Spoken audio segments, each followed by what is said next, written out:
It's a good point. So how do you then square that with someone who would say, yeah, I got it.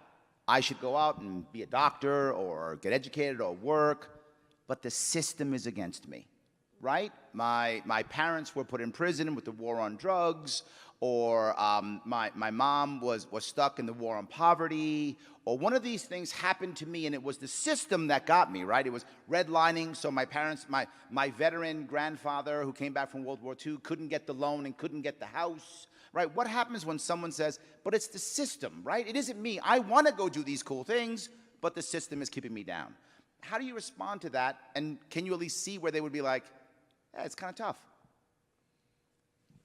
Please, go ahead. Yeah, well, in many cases, I do think that it's the system, and it's true that there are laws that do affect people, and there are unfair laws, and there are unfair circumstances, and there is not equality of opportunity, and there will never be equality of opportunity, by the way. That's a false notion that we are trying to promote. If somebody has parents with more money, they're going to have more opportunities than parents with less money, but that's not necessarily a bad thing. The goal that we should have is for everybody to have more opportunities, right? And especially those who have the least. But when somebody is perhaps just angry or sad or resentful at others, I think that's the emotion, resentment at others, because they didn't have the same opportunities that they had. I think that's a feeling that it's true, but that's not going to change anything.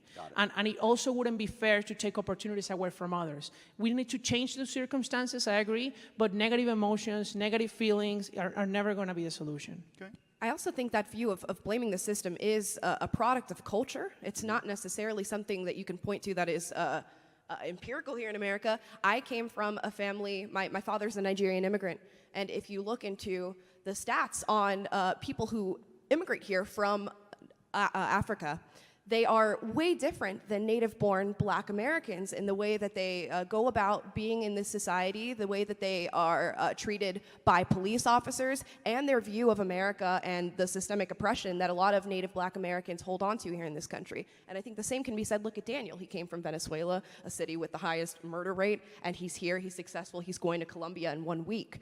So there's plenty of examples to point to when people tell me, well, the system is holding me down, of people that have been able to surpass that and build very, very successful careers and lives. So I think that is a cultural mindset rather than a reality.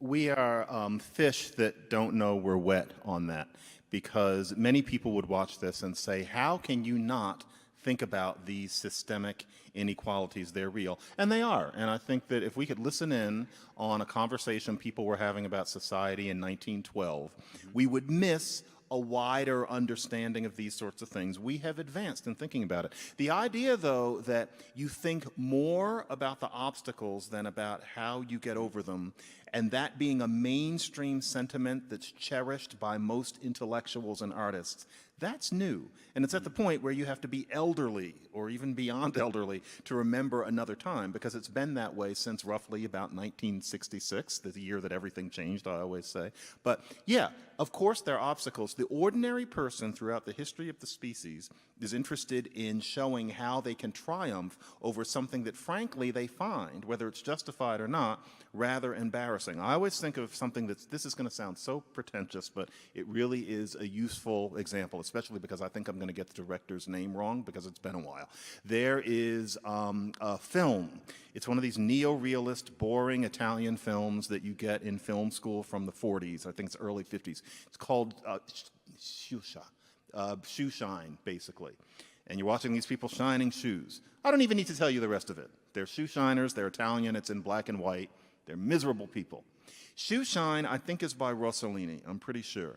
And it was a scandal in Italy because people who actually lived that life didn't like seeing it depicted on the screen. They lived that life, but they didn't like the idea that that was their essence in some way. They didn't think of it as cool or authentic. They liked the idea that they could do better than that, even if they weren't going to. That was normal. It wasn't that working class Italians were somehow heroic, there's something about pasta or something like that. That was normal. Whereas today, if you did a shoe shine film about poor shoe shiners who were black in Chicago, the idea would be, yes, you're telling the truth, that's the way it should be. And if you show a black upper middle class outside of a sitcom, then you have some explaining to do. That's unnatural. That cherishing of the victimization complex, it's one of the most interesting things about modernity. I wish people would talk about it more. It needs to be reified.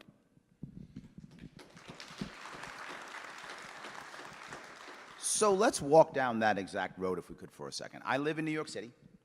Many Jamaican immigrants come to New York City. Many Nigerian immigrants come to New York City. And I know many of them. And when they talk to just me, they very often tell a different story about, to your point, native African Americans. They don't have a very positive outlook, if that makes any sense. And some of you knows that what I'm talking about. They don't have a very positive outlook. They will often say things that are negative about them, that kind of thing. And the reverse is also true. You will find native African Americans often tease Nigerian immigrants, often tease Jamaican immigrants on, you guys think you're hardworking, you're so conservative. They'll tease them often in this. There'll be a ribbing back and forth. That In Living Color skit, remember? Yes, absolutely, yes. We're giving away our age. So yes, yes, absolutely, correct. They weren't born yet. They weren't born yet, yes. It was a television show about black people. Yeah. Television is something you watch that's not the internet. Just so you know what television is. Sorry, yes. So absolutely. So, is there a tension there? Do they get it, or is either side unfair? Right? Is either criticism unfair? Right? And this probably affects you. I mean, you're both. You have your foot in both. Right. This is the bane of my existence is probably this question, because when I became a conservative out on the internet, I got a lot of pushback, and the strongest pushback I got was actually from the native-born black community, even though I am a native-born black American. I even got into this whole viral argument of a man who coined a term called foundational black American. And foundational black American means that you are a black person in America who is a descendant of slaves.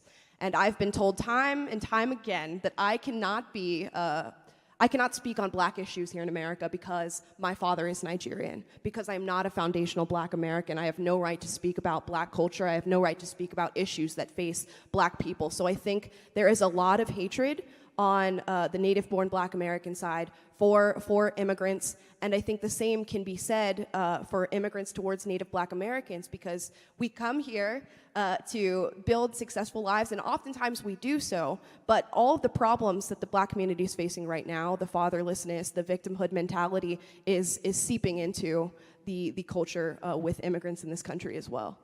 But doesn't it feel like, and let me push back, doesn't it feel like the immigrant community is in some way talking down or saying that they're not good enough? Isn't that the emotion that comes across? Because I felt it on both sides also, right? I felt it. My mother's an immigrant.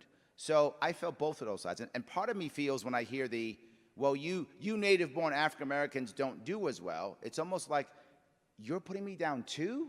I thought you're one of us. So then there's you're one of them. I feel like that's almost a backlash. Am I wrong on this? Oops, I apologize so much. I kept my phone. I'm sorry. I apologize so much. Mine is next. Yes. No. It's interesting because I haven't had that experience personally. I think where I get the most pushback is that I am a conservative, and I'm telling the black community in America that you can be successful, that you're not victims, and that's a hard thing to reconcile, especially when you've been told that your entire life. Mm-hmm. It was a hard thing to reconcile when I went through that experience. So I try to do so in a very, very kind manner, or as kindly as I can. So I hope that I don't come off as being somebody who's looking down upon the black community, because I was there. I shared that same mindset. I will